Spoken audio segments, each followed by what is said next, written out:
생명이 인형의 두 눈을 통해서 드나드니까.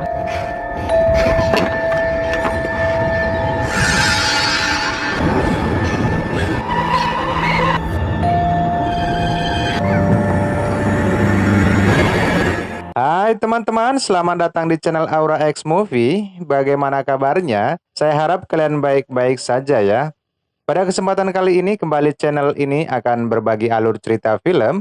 Dan ini dia filmnya.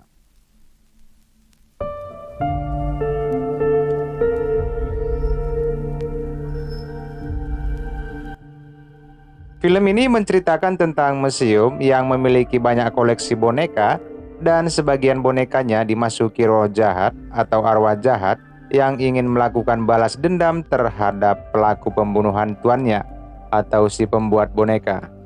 Oke, tak usah berlama-lama, kita langsung saja melihat alur cerita filmnya.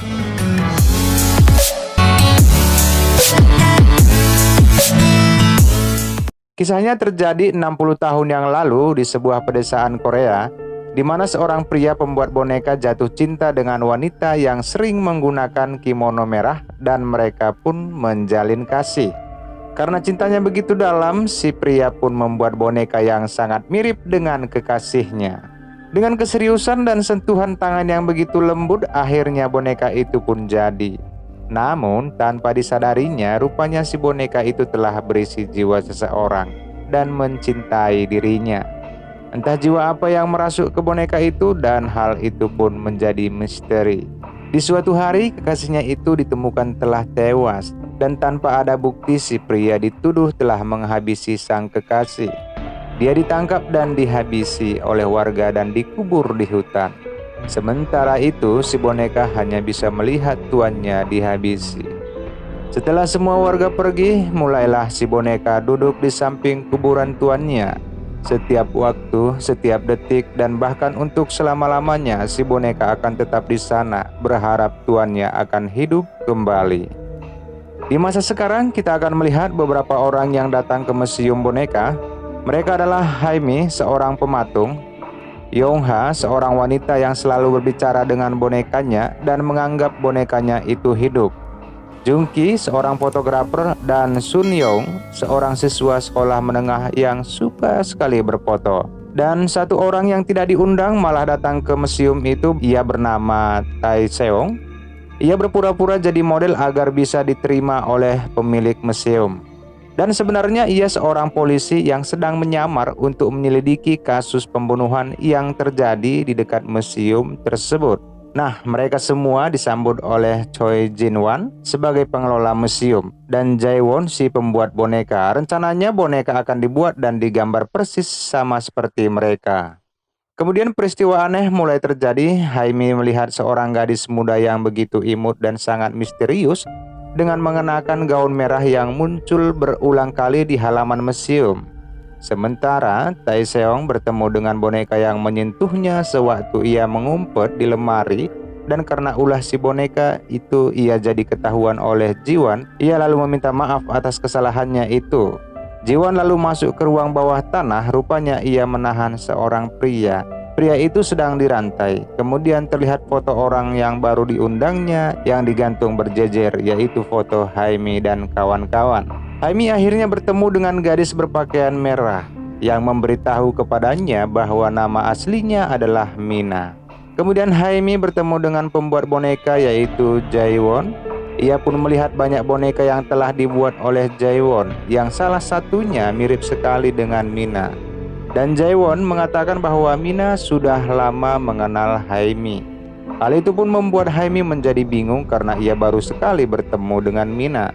Situasi berubah menjadi buruk ketika seseorang menghancurkan boneka Yongha dan ia menuduh Haimi pelakunya. Ia pun marah dan ingin menghajar Haimi, tapi kawan yang lainnya langsung melerai mereka.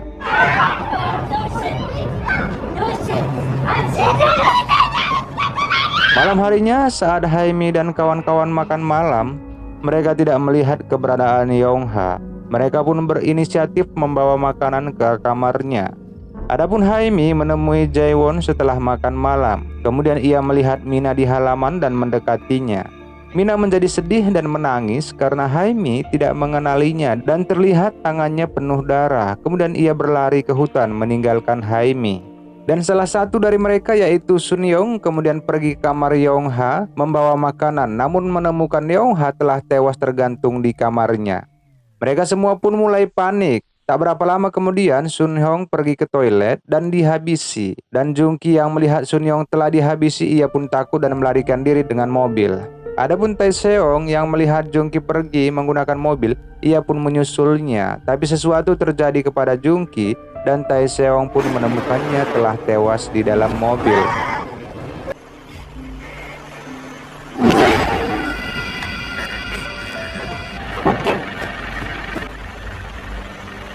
Haimi akhirnya ingat bahwa ketika dia masih anak-anak, dia memiliki boneka yang sangat dia cintai sehingga mendapatkan jiwa. Dan boneka itu adalah Mina. Namun ketika bertemu dengan Mina, ia semakin ketakutan dan berusaha melarikan diri. Adapun Tai Seong menuduh Haimi lah pelaku pembunuhan Sun Yong, di mana ia menemukan bukti bahwa selembar foto dan di foto itu Haimi mencekik Sun Yong.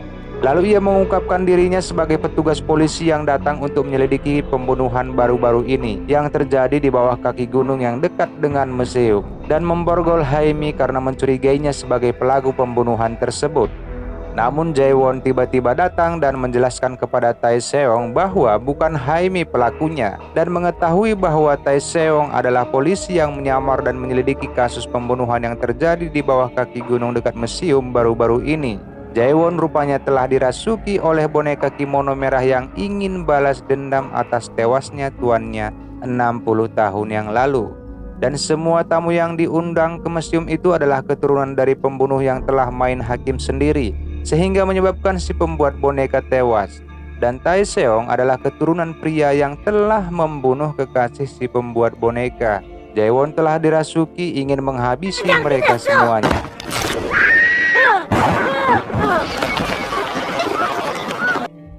Sementara itu Ji-won mendatangi seorang pria yang sedang dirantai ke dinding tembok. Ia adalah suami Jae-won yang menentang mereka, sementara Ji-won adalah kakaknya Jae-won. Pria tersebut akhirnya mengelabui Ji-won dan berbalik merantainya dan ia pun melarikan diri. Adapun Mina ingin menghabisi Tai Seong, namun ketika Mina menggantung Tai Seong, Haimi yang terlepas dari borgol melihat Tai Seong telah digantung.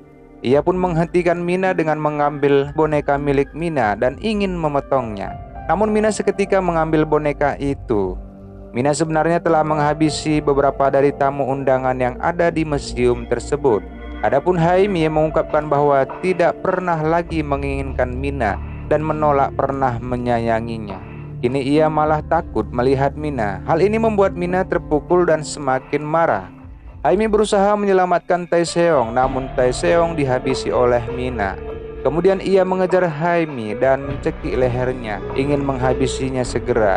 Namun Mina melihat bekas luka di lengan Haimi.